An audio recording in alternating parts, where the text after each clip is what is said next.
Hillary Clinton, the former Democratic presidential nominee, during a stop on her book tour in Chicago this week.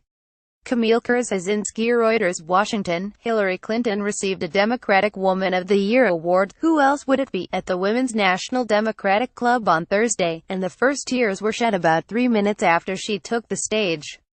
In a room of purple suffragist sashes and elected officials, New Kai Courier, the president of the organization, choked up when she said the outcome of the election, 358 days ago, was very different from what had been anticipated. As the first anniversary of President Trump's election win approaches, frustration and sadness over the loss of the first woman to be nominated for president by a major party has only seemed to grow more palpable among her supporters. Mrs. Clinton has frequently channeled their anger over the past 10 months, since Mr. Trump took office, and the award ceremony was no different. "I got more votes than anybody except Barack Obama in 2008, Mrs. Clinton reminded her rapt crowd. Over 55 minutes, Mrs. Clinton criticized the Trump administration's cavalier approach to its dealings with Iran, attacked the administration's apparent willingness to embrace Russia amid accusations of meddling in the election, discussed her approval ratings, promoted her election memoir and lamented a toxic environment for women across industries, especially in her own. The double standard that applies to women in politics is alive and well, Mrs. Clinton said in a so-called fireside chat with Senator Dianne Feinstein, Democrat of California. Ambitious is a compliment for men and it's not for women. Mrs. Clinton's appearance signaled the continuation of the Democratic mourning process that has persisted since the election, even as drama continues to mark her campaign. On Thursday, Politico published a first-person article by Donna Brazile, the former chair of the Democratic National Committee, who wrote that the Clinton campaign in 2016 controlled the committee and rigged the nomination process.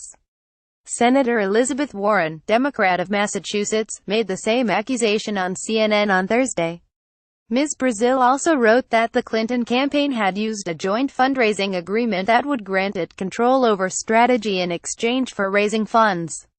Ms. Brazile characterized the agreement as a cancer for the Democratic Party. Through a spokeswoman, officials for the party disagree. Joint fundraising committees were created between the DNC and both Hillary Clinton and Bernie Sanders in an attempt to raise the general election funds needed to win in 2016, Xochitl Hinojosa, the communications director for the committee, wrote in an email on Thursday. Clinton was the only candidate who raised money for the party through her joint fundraising committee with the DNC, which would benefit any candidate coming out of the presidential primary process, but intra-party tension was not on the Democratic Women's Club's agenda.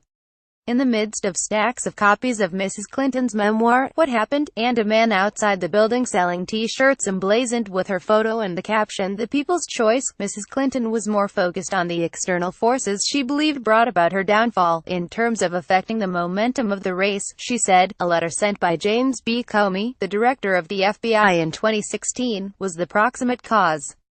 The letter reopened an investigation into Mrs. Clinton's emails days before the election. Still, Mrs.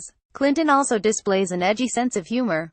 At a book tour stop in Chicago on Monday, she was asked what her Halloween costume would be. "I think I will maybe come as the president," she said to laughter from the crowd. Watch Hillary Clinton joked that she would go as the president for Halloween. Pic.twitter.com Jomkumfoy, NBC News at NBC News October 31, 2017 At the Women's National Democratic Club, Mrs. Clinton received a standing ovation as she left the room.